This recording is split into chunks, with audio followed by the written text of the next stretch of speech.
Bonjour à toutes et à tous à Maurice, à La Réunion, à Rodrigues et dans l'ensemble de la région du sud-ouest de l'océan Indien. Bienvenue sur Novax Media.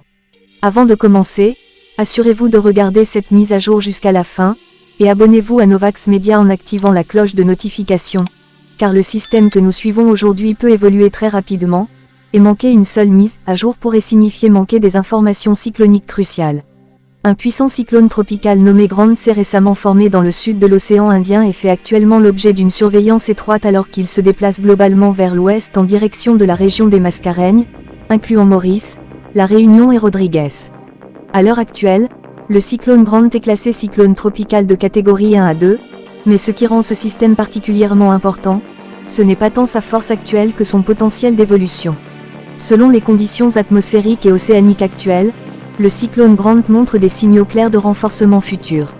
Les températures de surface de la mer sur de vastes zones du sud de l'océan Indien sont nettement supérieures à la moyenne, fournissant une énergie abondante pour le développement cyclonique.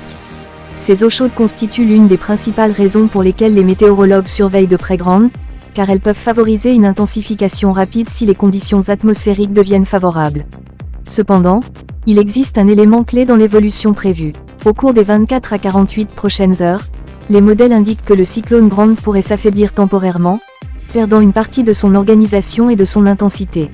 Cette phase de faiblesse pourrait même conduire à un déclassement temporaire en système dépressionnaire ou perturbation tropicale, principalement en raison d'une augmentation du cisaillement du vent et de changements dans sa structure interne. Ce type de pause ou de phase calme est relativement courant dans l'évolution des cyclones tropicaux et précède souvent une phase de renforcement plus marquée. Ce qui rend la situation plus préoccupante, c'est ce qui pourrait se produire après cette phase d'affaiblissement. Les prévisions suggèrent qu'une fois que le cyclone Grant retrouvera un environnement plus favorable, avec un cisaillement du vent plus faible, une meilleure divergence en altitude et des températures de surface de la mer très élevées, le système pourrait se renforcer rapidement à nouveau. Dans ce scénario, Grant pourrait évoluer vers un cyclone tropical majeur, atteignant potentiellement une catégorie 3 voire catégorie 4, tout en poursuivant sa trajectoire vers l'ouest ou le sud-ouest.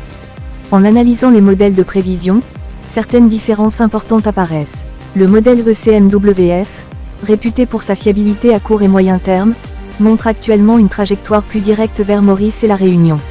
Si ce scénario venait à se confirmer, la région pourrait faire face à des conditions très dangereuses, incluant des vents destructeurs, des pluies torrentielles, des inondations côtières, une forte houle, une surcote marine et des conditions maritimes extrêmement dangereuses.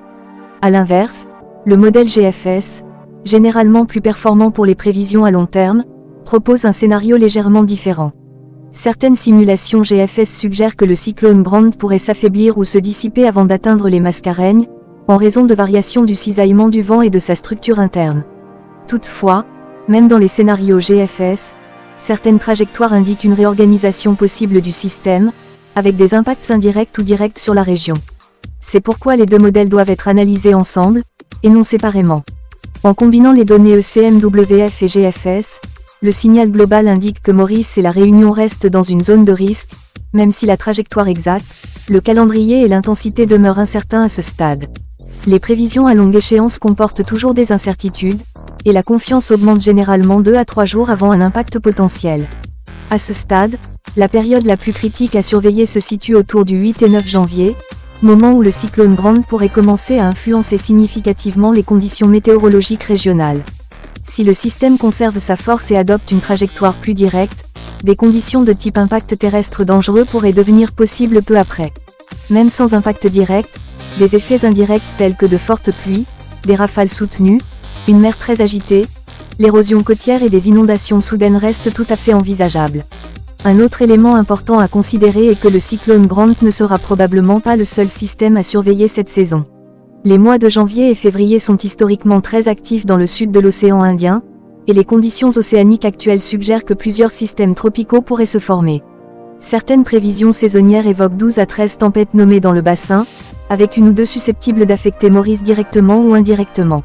Nous surveillons également d'autres perturbations en développement près de Madagascar, bien qu'il soit encore trop tôt pour déterminer si elles évolueront en cyclones tropicaux. Notre attention principale reste concentrée sur le cyclone Grant, et nous continuerons à suivre son évolution de très près, en vous fournissant des mises à jour dès que de nouvelles données seront disponibles. En résumé, le cyclone Grant est actuellement un système de catégorie 1 à 2, susceptible de s'affaiblir temporairement, mais présentant un fort potentiel de réintensification en raison de températures de surface de la mer exceptionnellement élevées. Les modèles indiquent une menace possible pour Maurice et la Réunion, en particulier si le scénario ECMWF se confirme. Bien qu'il s'agisse encore d'une prévision à long terme, le risque potentiel justifie une vigilance accrue et une préparation précoce. Assurez-vous d'être abonné à Novax Media et d'avoir activé les notifications, car nous publierons des mises à jour fréquentes, fiables et faciles à comprendre à mesure que la situation évolue. Manquer une mise à jour pourrait signifier manquer des informations essentielles. Restez prudents, restez préparés, prenez soin de vous et de vos proches, et merci de faire confiance à Novax Media. À très bientôt pour la prochaine mise à jour.